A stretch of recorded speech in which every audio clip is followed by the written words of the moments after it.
प्यारे विद्यार्थियों, तो हो जाइए तैयार सीखने के लिए नागरी लिपि। क्लास 10 का बिहार बोर्ड का एक पार्ट है नागरी लिपि, जिसका कि MCQ क्वेश्चन, ऑब्जेक्टिव क्वेश्चन मैं आपके समक्ष रख रहा हूं। नागरी लिपि के जो लेखक हैं वो हैं गुणाकार मूले। यदि आप हमारे चैनल पर नए होंगे तो चैनल को सब्सक्राइब करना नहीं भूलेंगे। तो जानते हैं नागरी लिपि के सभी महत्वपूर्ण MCQ प्रश्न। वीडियो को अंत तक देखें, बहुत ही आप लाभान्वित होंगे। परीक्षा में पूछा जाता है वही सारा प्रश्न मैं लेकर आपके समक्ष हूँ। सबसे पहले देख सकते हैं नागरी लिपि पाठ के लेखक। अभी तुरंत मैंने आपको बताया है, तुरंत थे। नागरी लिपि पाठ के लेखक महात्मा गांधी, गुणाकार मूले, भीमराव अम्बेडकर, अमरकांत। तो कौन है? गुणाकार मूले। पहला का बी ऑप्शन सही होगा। दूसरा प्रश्न आपके स्क्रीन पर, गुणाकार मूले का जन्म।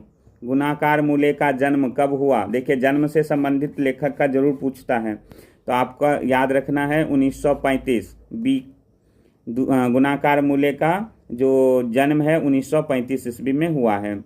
तीसरा प्रश्न है, गुणाकार मूले का जन्म कहाँ हुआ था? कहाँ हुआ था? देखिए, ये महाराष्ट्र के थे। इनका तीसरा का सी ऑप्शन सही हो जाएगा।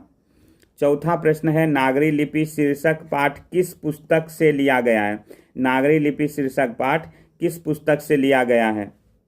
चौथा प्रश्न का सही उत्तर देखते हैं। अक्षरों की कहानी, भारतीय लिपियों की कहानी, अक्षर कथा, इनमें से कोई नहीं। बी ऑप्शन इसका सही हो जाएगा, भारतीय लिपियों की कहानी से लिया गया है। के बाद पांचवा प्रश्न देख सकते हैं,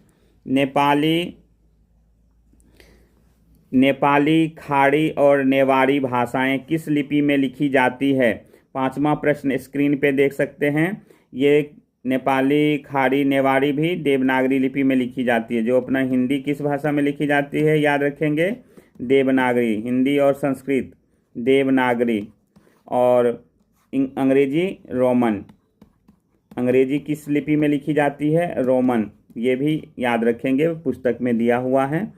छठा प्रश्न देख सकते हैं स्क्रीन पे, हिंदी तथा इनकी विविध बोलियां किस लिपि में? देखिए, अभी तुरंत बताया हूं मैंने, हिंदी देवनागरी। पहला ऑप्शन सही होगा।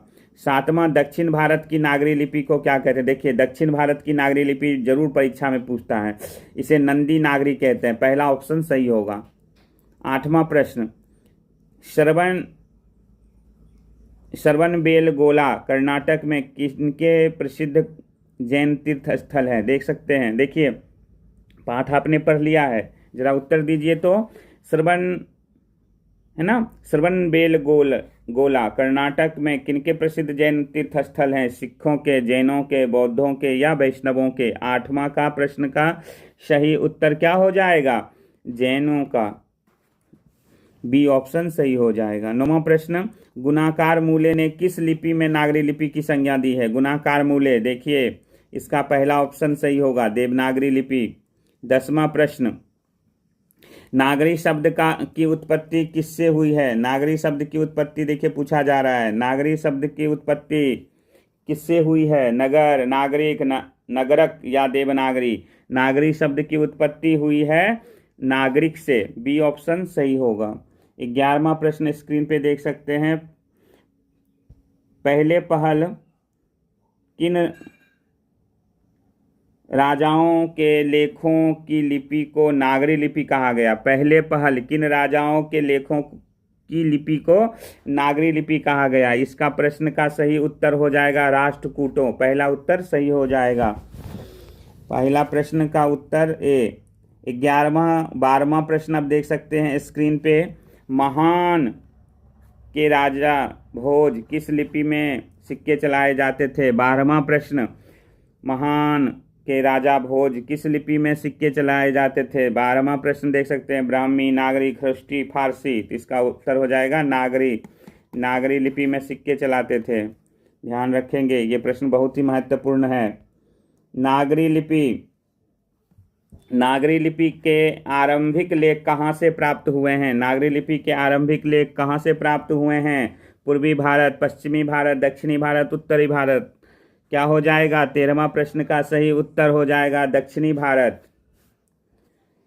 14वां प्रश्न स्क्रीन पर, देवनागरी लिपि के पर्यायवाची शब्द। देवनागरी लिपि के पर्यायवाची शब्द नागरी नहीं, बी देखते हैं क्या है, नंदनागरी उपरोक्त दोनों, ठीक है दोनों सही है, नंदनागरी और ए में जो दिया हुआ है नागरी और नंदी नागरी दोनों सही उत्तर है। 15वां प्रश्न, तमिल मलयालम तेलुगु और कन्नड़ किस भाषा परिवार की है? तमिल मलयालम तेलुगु और कन्नड़ देख सकते हैं स्क्रीन पे, तमिल मलयालम तेलुगु और कन्नड़ जो दक्षिण भारत के हैं ना भाषा, इसके बारे में पूछा जा रहा है। इसका सही उत्तर हो जाएगा बी, द्रविड़। द्रविड़ भाषा परिवार, तमिल मलयालम तेलुगु कन्नड़, याद रखिएगा द्रविड़, बार बार पूछे जाते हैं ये प्रश्न। 16वां प्रश्न, लिपि कब तक एक सार्वदेशिक लिपि थी? 8वीं से 11वीं सदी तक, ईसा पूर्व की सदी तक, 14वीं सदी में, इनमें से कोई नहीं। 16वां प्रश्न का सही उत्तर हो जाएगा 8वीं से 11वीं तक नागरी लिपि एक सार्वदेशिक लिपि थी। उत्तर भारत की विशेष स्थापत्य शैली को क्या कहते हैं? उत्तर भारत, देखिए 17वां का उत्तर हो जाएगा नागरी लिपि। हिंदी के आदि कवि के रूप में कौन जाने जाते हैं? हिंदी के आदि कवि के रूप में कौन जाने जाते हैं? चंद्रबरदाई, सरहपाद, विद्यापति, कबीरदास, सरहपाद, याद रखिएगा बी ऑप्शन सही हो जाएगा। 19वां प्रश्न, गुप्त युग की लिपि क्या थी? गुप्त युग की लिपि बताना है। 19वां प्रश्न, ब्राह्मी, सिद्धम, चित्र लिपि या इनमें से कोई नहीं, तो सिद्धम लिपि गुप्त युग की लिपि थी। 19वां का बी ऑप्शन सही हो जाएगा।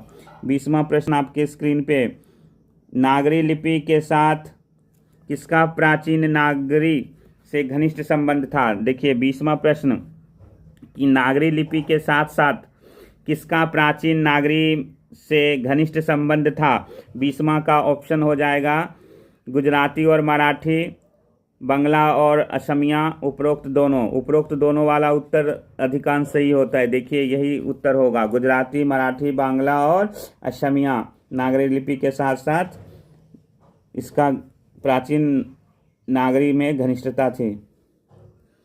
हिंदी भाषा का नाम हिंदी किसने दिया? देखिए ये प्रश्न पिछले बार परीक्षा में पूछा गया था, बोर्ड के परीक्षा में।